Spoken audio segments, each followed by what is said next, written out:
Okay, we are reading in Daniel chapter 8, starting today in Daniel chapter 8. So let's start reading from verse 1. In the third year of the reign of Belshazzar, the king, in the reign of Belshazzar the king, a vision appeared to me, Daniel, subsequent to the one which appeared to me previously. I looked in the vision, and while I was looking, I was in the citadel of Susa, which is in the province of Elam. And I looked in the vision, and I myself was beside the Ulai canal. Then I lifted up my eyes, and I looked, and behold, a ram which had two horns was standing in front of the canal. Now the two horns were long, but one was longer than the other, and the longer one was coming up last. I saw the ram butting westward, northward, and southward, and no other beast could stand before him, nor was there anyone to rescue from his power, but he did as he pleased, and he magnified himself. While I was observing, behold, a male goat was coming from the west over the surface of the whole earth, without touching the ground, and the goat had a conspicuous horn between his eyes. He came up to the ram that had the two horns, which I had seen standing in front of the canal, and rushed at him in his mighty wrath. I saw him come beside the ram, and he was enraged at him, and he struck the ram, and he shattered his two horns, and the ram had no strength to withstand him. So he hurled him to the ground and trampled on him, and there was none to rescue the ram from his power. Then the male goat magnified himself exceedingly. But as soon as he was mighty, the large horn was broken, and in its place there came up four conspicuous horns toward the four winds of heaven. Out of the one of them came forth a rather small horn, which grew exceedingly great toward the south, toward the east, and toward the beautiful land. It grew up to the host of heaven, and caused some of the host and some of the stars to fall to the earth. And it trampled them down. It even magnified itself to be equal with the commander of the host. And it removed the regular sacrifice from him, and placed his sanctuary, and the place of his sanctuary was thrown down. And on account of the transgression, the host will be given over to the horn along with the regular sacrifice, and it will fling truth to the ground, and perform its will and prosper. Then I heard a holy one speaking, and another holy one said to that particular one who was speaking, "How long will the vision about the regular sacrifice apply, while the transgression causes horror, so as to allow the holy place and the host to be trampled?" And he said to me, 2,300 evenings and mornings. Then the holy place will be properly restored. When I, Daniel, had seen the vision, I sought to understand it, and behold, standing before me was one who looked like a man. And I heard the voice of a man between the banks of Ulai, and he called out and said, "Gabriel, give this man an understanding of the vision." So he came near to where I was standing, and when I came, I was frightened and fell on my face. But he said to me, "Son of man, understand that the vision pertains to the time of the end." Now, while he was talking to me, I sank into a deep sleep with my face to the ground. But he touched me and made me stand upright. He said, "Behold, I'm going to let you know what will occur at the final period of indignation, for it pertains to the appointed time of the end. The ram which you saw with the two horns represents the king of Media and Persia. The shaggy goat represents the kingdom of Greece, and the large horn that is between his eyes is the first king. The broken horn and the four horns that arose in its place represent four kingdoms which will arise from the nation, although not with his power. In the latter period of their rule, when transgressions have run their course, a king will arise, insolent and skilled in intrigue. His power will be mighty, but not by his own power. And he will destroy to an extraordinary degree and prosper and perform his will. And he will destroy mighty men and the holy people. And through his shrewdness, he will cause deceit to succeed by his influence. And he will magnify himself in his heart, and he will destroy many while they are at ease.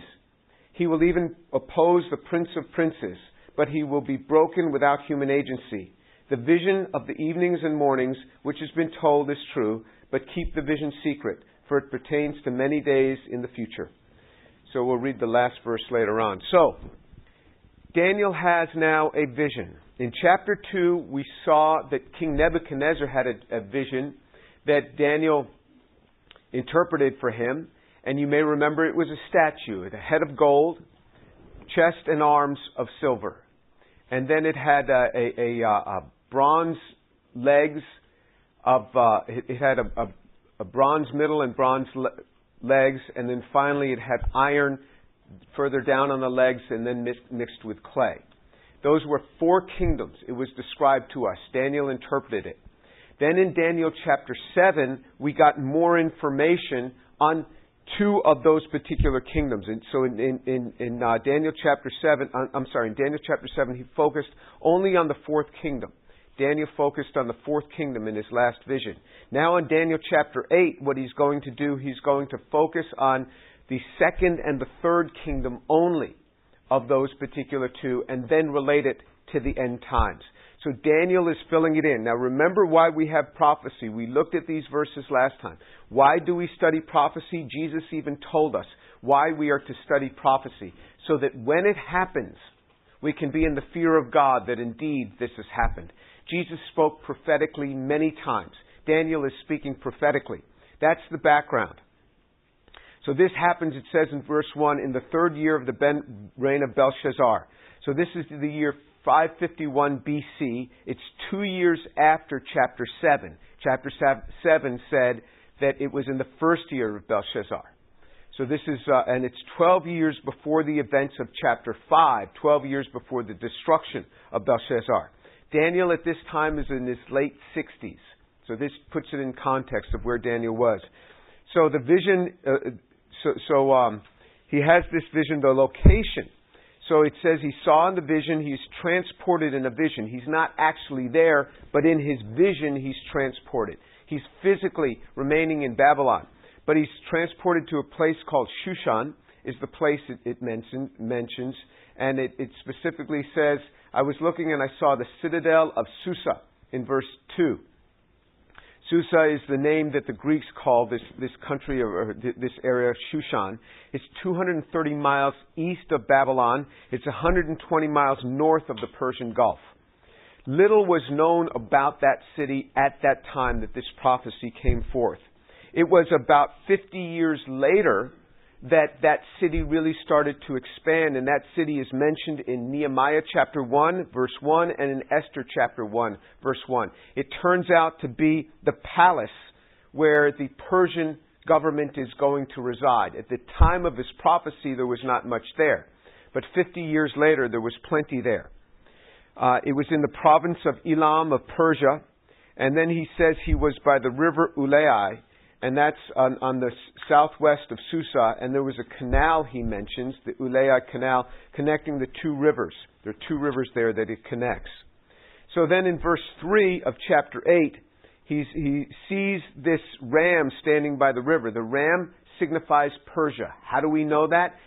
Further down in that same chapter, it tells us that the ram is the Medo-Persians. And so we had seen in chapter 7 that it talked about there being a lopsided bear, because you had the Medes and the Persians had combined forces, but the Persians were much stronger. The Persians, it's interesting that when a Persian general would look over his troops, he didn't wear a big stone, a diadem. He wore actually a ram's horn. And this is how the Bible is describing what Daniel saw. And so this represents the Medo-Persian Empire, which is the second of the 4 empires that are mentioned. There were 2 horns, the Medes and the Persians, signifying the Medes and the Persians. Both were high and powerful. But the second one that came up grew stronger. So the Medes were dominant to begin with, and then the Persians superseded them. The higher one came out last. Before Cyrus ever came to power, the Medes had actually even helped the Babylonians to defeat the Assyrians. This was in 612 BC. But later on, they partnered with the Persians, and they helped the Persians to overthrow Babylon. We had learned formerly that this is the chest and the arms made out of silver is the relation in in the imagery that's given in the book of Daniel. If you don't like imagery, what you want to read is 2 Thessalonians chapter 2. Paul removes all the imagery, speaking primarily about the fourth kingdom, the end of that fourth empire. He removes all of that. Then when you go into Revelation chapter 11, chapter 13, chapter 17, full of imagery, it comes back. There's these actions. Now, all of a sudden, so you remember there was this chest and arms of silver and the lopsided bear where the Persians were stronger than the Medes. This is exactly what you see here. You see these lopsided horns where the Persians are stronger than the Medes. Then comes in this ram in verse 4. He says, I saw a ram budding westward, northward, and southward. Westward was toward Babylon, Syria, and Asia Minor. Northward was Caspian Sea region, Armenia, and Scythia. And southward, Egypt and Ethiopia.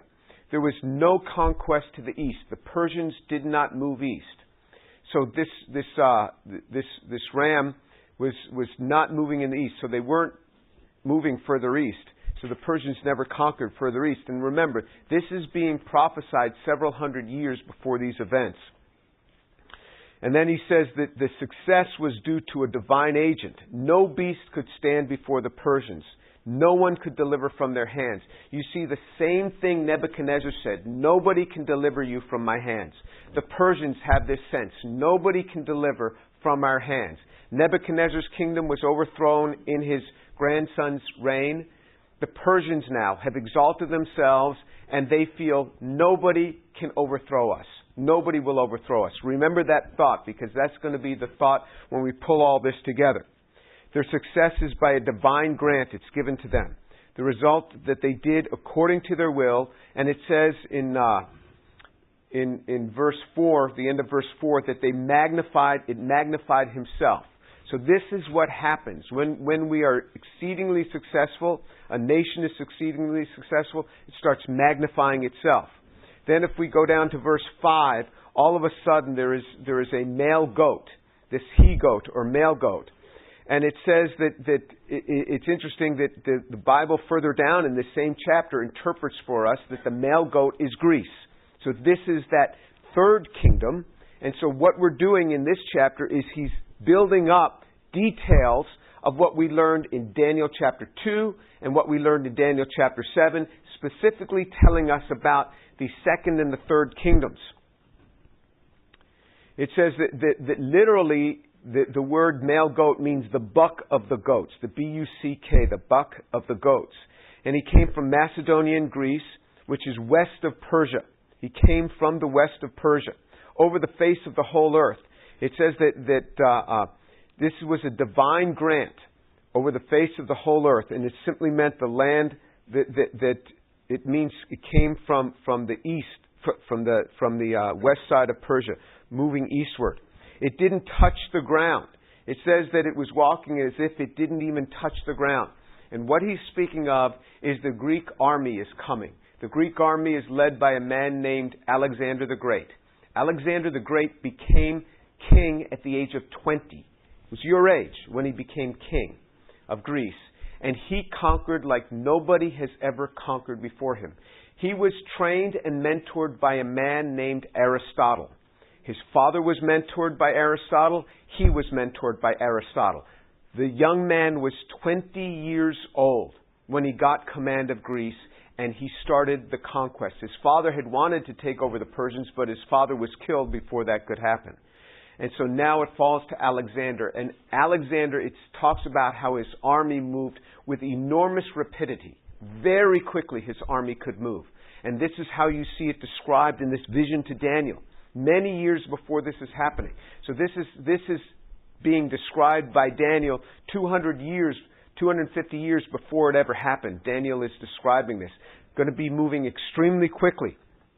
Talks about there's a notable great horn, because further down in the chapter it says that horn is the first king, and that is its first king, this conquering empire. That was Alexander the Great.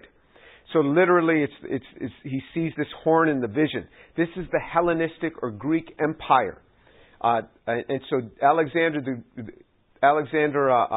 was born, he became king in 336, at the age of 20. 336 BC at the age of 20, and he began moving against Persia in 334. So after 2 years of assembling his army, he moved toward Persia with a force of 35,000 soldiers. 35,000 soldiers, moving really swiftly. So you remember in chapter 2, it says the belly and the thighs of brass. This is the kingdom that it's describing, this Greek or Hellenistic kingdom. It was described formerly in chapter 7 as having 4 wings and a 4-headed leopard. Now we see it described as this he-goat, moving extremely quickly. He approached in verse 6, of Daniel. It says it says in verse 6, he came up to the ram that had the 2 horns, which I had seen standing in front of the canal, and he rushed at him in his mighty wrath. So he came with this group of 35,000, and they were exceedingly angry. So the Greeks were really angry at the Persians, and that's because of something that had happened in 486 BC. That's when Xerxes, the invasion of Xerxes into Greece. And so the Greeks had resented this, where they lost many of their cities to the Persians, and the Greeks came with a tremendous force and attacked. And then it says in verse 7 that this is the fall of the ram, or the fall of Persia. We are just plowing through empires here. This is the fall of Persia. And in fact, let me just mention, if you've ever seen that movie, if you've ever seen the movie 300, that is the Greek,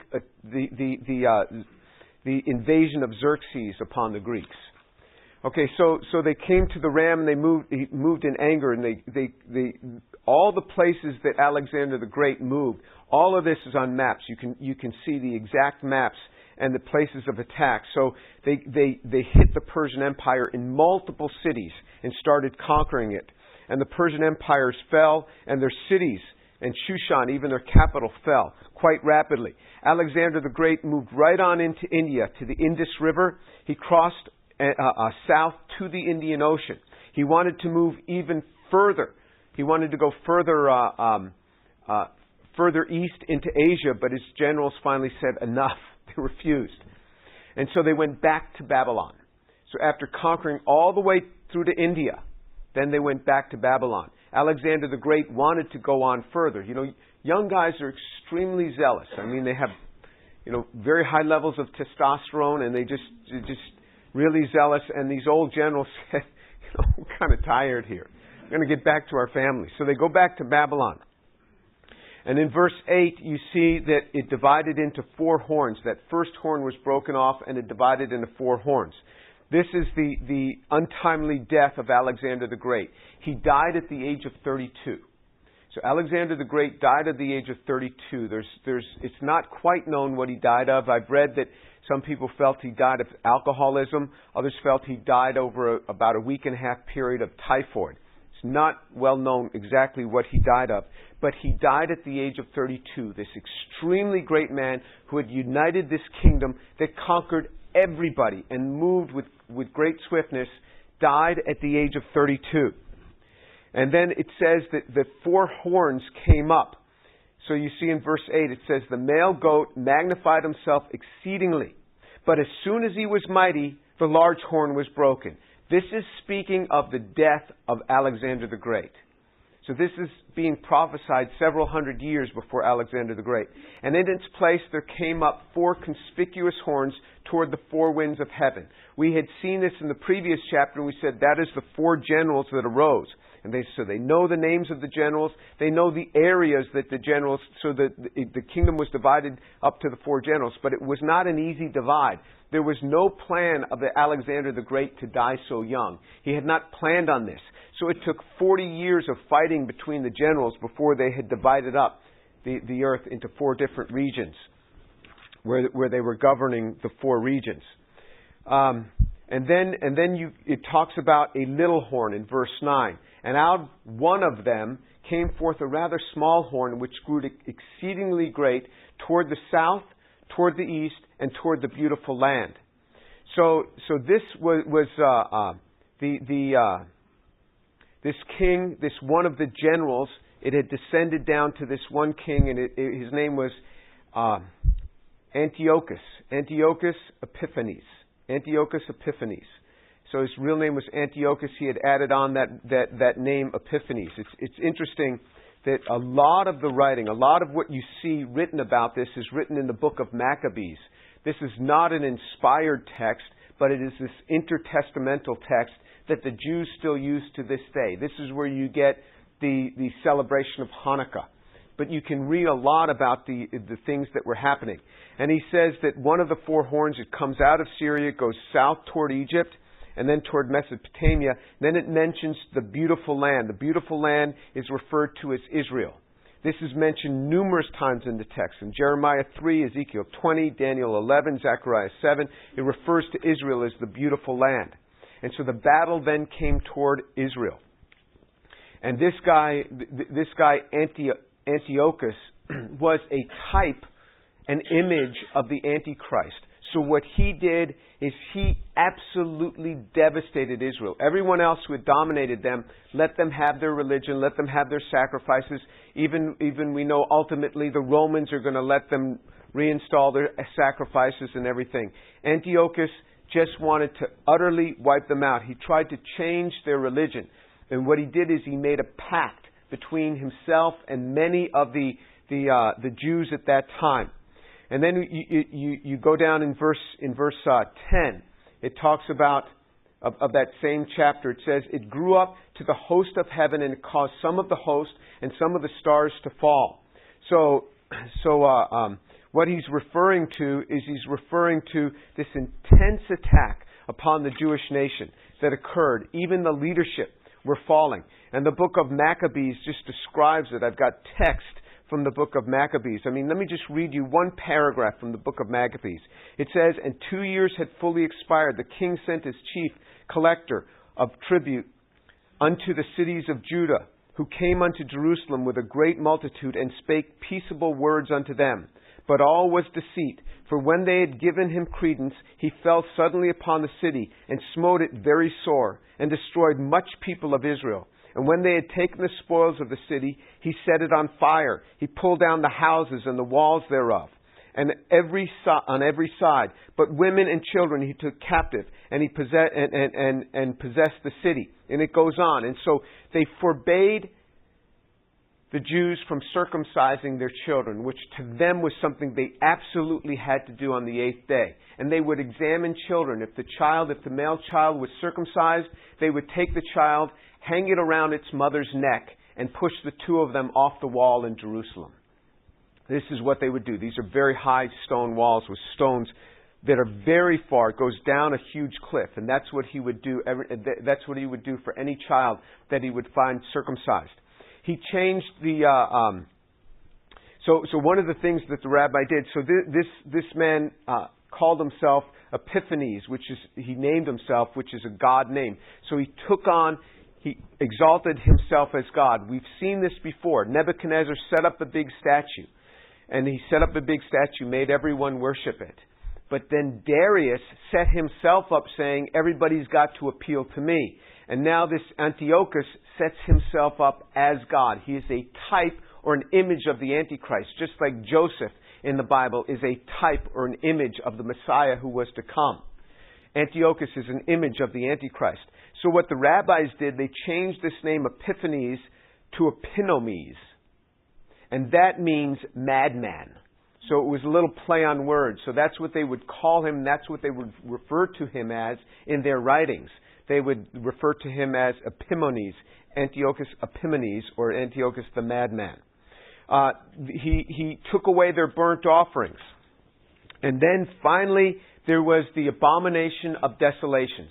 He went into the temple and he had his men bring in prostitutes into the temple and use the temple as a place of prostitution. And then he took a pig, an unclean animal, brought it in and had it sacrificed on the altar. This is exactly what happens in the end times. This is an image of what ultimately happens in the end times. This was the second temple. The first temple, the Jews had turned into a place of idolatry. They went into 70 years of captivity. The second temple the Gentiles the Greeks in particular, turned into a place of idolatry. And so huge amounts of destruction. Many, many people were killed. And in fact, it documents in the number of people that were killed. All of this was happening.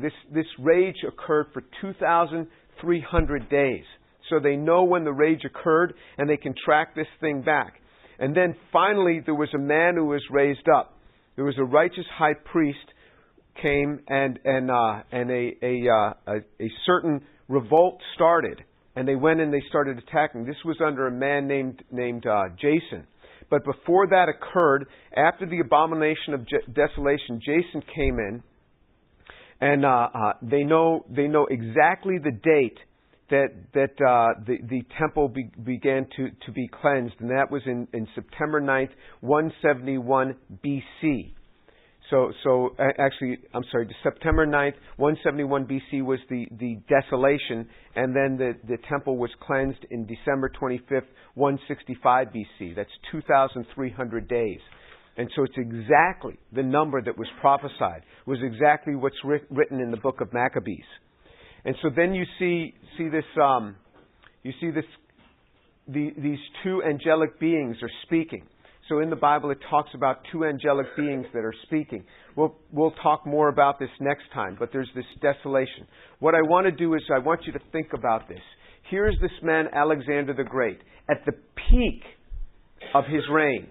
He's 32 years old and he dies. Very suddenly he dies. All is gone. Everything is lost. I want you to turn to Psalm 62. Psalm 62.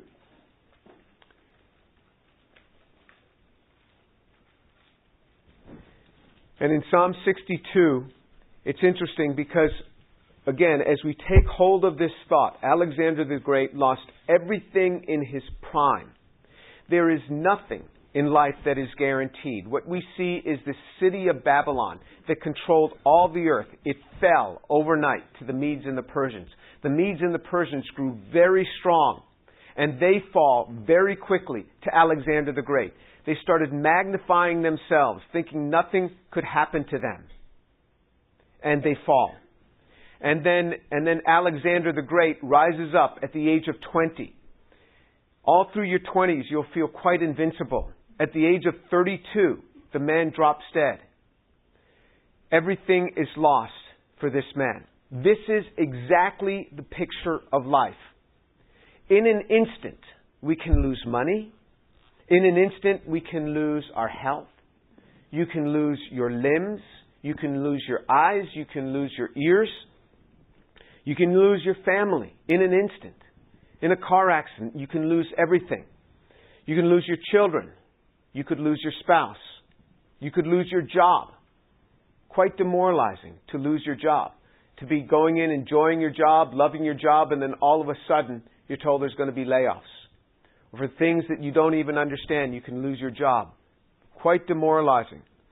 You might even be at an age where you lose your job, where it's hard to now find another job. Here's a really difficult one to lose, but it can be lost, and that's your dignity. Your dignity can be lost. There can be a character assassination that you have nothing to do with, and all of a sudden there's an accusation. With the Internet, and I have seen this, with the Internet, character assassinations can spread like wildfire. And the more you do to try to defend yourself, the more guilty you look. And there is no keeping up with it because there's so many ways it spreads electronically. And you can lose your dignity overnight. You can lose your friends very quickly. You can lose your school opportunities. And I've seen this, where students have been found guilty of an accusation against for plagiarism, and it may have been a right finding, it may have been a wrong finding, but they're expelled from the university. I mean, things that you treasure can be lost overnight. I want to read this Psalm 62. This is often referred to as the only psalm. Now, not that it's the only one of, because we know there's 150 of them. It's because the word only is used so many times. Now, if you use the NIV is a paraphrased version of the Bible. It does not take the exact words of the Bible and try to translate it and put it into English. It paraphrases. So, the NIV has taken the word only out of this, so you won't know what I'm talking about. But what I did is, so the New American Standard is a standard or Revised Standard Version are much more accurate translations. And I went back, and the King James talks about the word only. And then if you go to the Young's Literal Translation, which is one of the translations on many of the electronic Bibles that you can look at, that is an exact word-for-word translation. Now, it's quite confusing because they a lot of times left out tenses, they left out verbs, and they'll put the verbs in brackets so you know that that's added. But many of the verses here, when we read the word only, that verse starts with the word only. It starts with the verse only. So about half of the verses in this chapter start with the word only. That's why it's referred to as the only psalm. But he says in verse 1, Psalm 62, "My soul waits in silence for God only. From Him is my salvation." In fact, in the Young's Literal Translation, it says, "Only for God my soul waits." That's how they do it. He is so think of what this writer is saying. My soul waits in silence for God only. For Him, only from Him is my salvation. From God is my salvation. What this psalmist is doing, he's bringing us back to the absolute fundamental. Everything in your life can be lost in an instant. And many of you will experience this because it happens to people all the time. In an instant. In a car accident, you can lose the ability to walk. In an instant. In an instant, you can lose the one whom you love. I've known people that they are engaged and they're getting ready for marriage, and one of the two parties dies. Gets hit by a car crossing the street. This happens. Your world can be shaken from you. You remember this only psalm, Psalm 62. When these things hit you in life, I'm going to bring you back to the only psalm, Psalm 62. If you forget, you just Google only psalm. Boom, it'll come up, Psalm 62. And then read it in a version other than the NIV. Verse 2, He only is my rock and my salvation, my stronghold. I shall not be greatly shaken. He's saying, He only. This is the only one. God is the only one to whom I can hold. When we start losing our sharpness, I see this with men in this church. I see this. They go from very top positions, CEOs, sharp guys. Then they retire. There's all this dignity, everything. Then they retire and they get a little stroke. They get some dementia and their mind starts to go. Dignity is lost. Nobody's giving them this respect anymore. They went from being way up here to just being some old guy that you see walking around. You wonder, where's his mind? This happens to people. Just remember, there is only one thing in life that will always be retained, and that is your relationship with God. He only is my rock and my salvation, my stronghold. I shall not be greatly shaken. I can remember faculty members where there were professors, senior professors that would, no, we're going to do it this way. They'd pound their hand on the table like Gorbachev, like Khrushchev, I mean. And they just as if, they were going to hit their shoe on the table or something and say, this is the way we're going to do it. And all the assistant professors cowering. Well, lo and behold, after a few decades, the person grows pretty old. Nobody cares about them anymore. And their minds start to go. They're not so sharp. They try to get out their sentences and it doesn't come out very quickly anymore. And their hands are starting to shake a lot. And they become irrelevant. They become absolutely irrelevant. The younger professors just start taking over and they do what they need to do. And the old guys are irrelevant. This happens in life.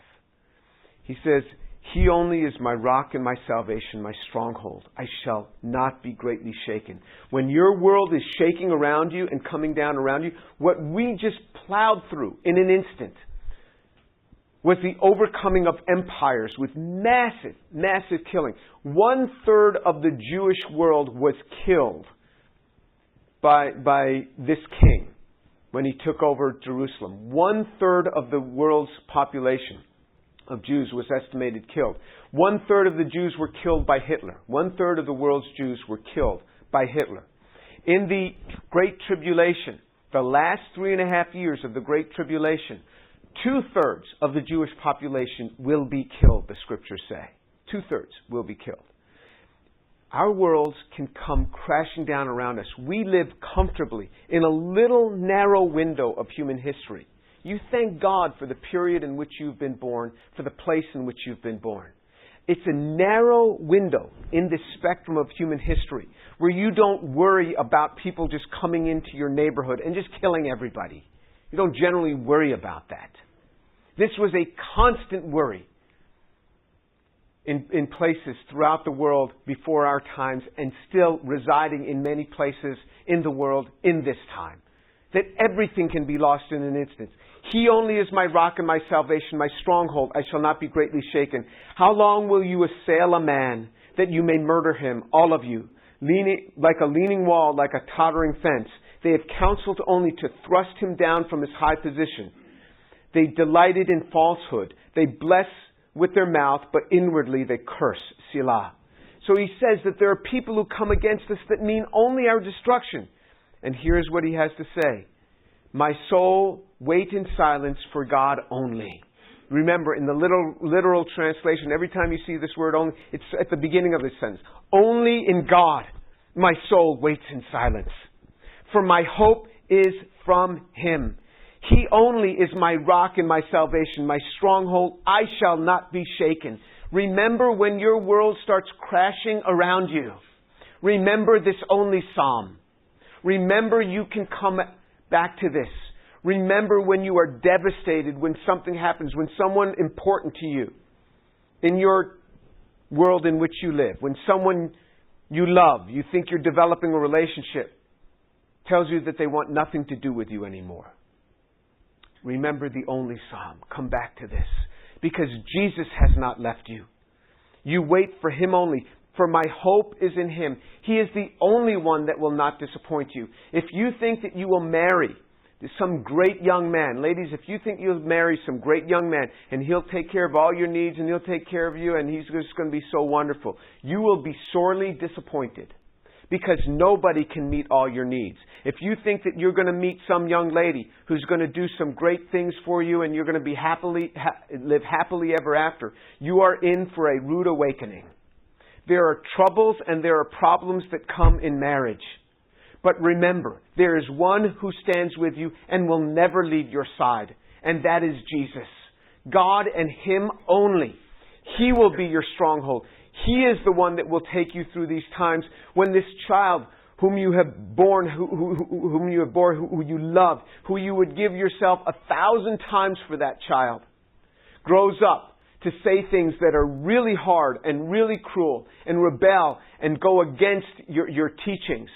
Remember, when your world becomes shaken, you go back to God and He will be your comfort. He will be your stronghold. Verse 6, He only is my rock and my salvation, my stronghold. I shall not be shaken. On God my salvation and my glory rest. The rock of my strength, my refuge is in God. He is the rock of our strength. He is the only one to whom we can come that will not fail us. He is the only one when all else is lost, when our minds aren't as sharp anymore, when our hands are shaking, when our legs may not work anymore and we have to be pushed around in a wheelchair. Remember, He will be there. He has not changed. He is our rock. Remember the only psalm, Psalm 62. Verse 7, On God my salvation and my glory rest. The rock of my salvation, my refuge is in God. Trust in Him at all times, O people. Pour out your heart before Him. God is a refuge for us. You are to pour out your heart to God. You learn to do it in this young age. You pour out your heart to God, and the relationship grows so precious. It was before God. It was before God that I bowed my knee when I was 18 years old as a freshman in college. It was before Him that I would go to the chapel every day on campus and pray when I was an undergraduate.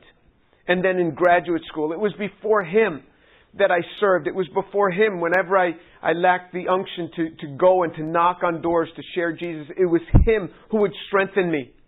And now I look back on my relationship with Him like we're old friends. Lord, remember that day you saw me through. You delivered me so many times. You'll not drop me now. That I know. You haven't brought me this far to drop me. I look at him as an old friend. He has always been there for me. He has seen me through the difficult times. He has seen me through the tragedies. He has seen me through the loss. And this is the preciousness that we have in him. When you come to death's door, he will be there. That treasure from your childhood, he will be there. Maintain that relationship. He says in verse 9, men of low degree are only vanity, and men of rank are a lie. In the balances they go up. They are together lighter than a breath. He says, you may have all sorts of people coming at you in life. He says, do not trust in oppression, and do not vainly hope in robbery. If riches increase, do not set your heart upon them. The scriptures say, don't you set your heart on money, in a moment it can be lost. He says, riches have wings like an eagle. It's gone. Once God has spoken, twice I have heard this, that power belongs to God, and loving kindness is yours, O Lord, for you recompense a man according to his work. Let's pray. Lord, I thank you for the truth of your word. It is so rich and so good. Lord, I pray for these young people, that they would learn to put their hope in you and in you only, because kingdoms and empires come and go. The pleasures of life can come and go in an instant. Things can be lost. Father, I pray that in this day, in these times, these young people would take hold of God and nurture that relationship and get to know him. Father, I pray that as they grow, they will be able to look back on you as an old friend who has always been at their side. And Father, I pray for those here who do not know you, who are going to go through life without knowing you unless they repent. Father, I pray that they would repent, that they would turn to you and build a relationship with you. Father, draw them to your Son, I pray. Glory be to your name. Amen. If you like the content that's coming out on this channel, I've not monetized it in the sense of advertising, but if you want to give and you want to help support it, you can give to a 501c3, so it's fully tax deductible, and you can see the link below. We'd love to have your participation, and there's several mechanisms by which you could give. Thank you.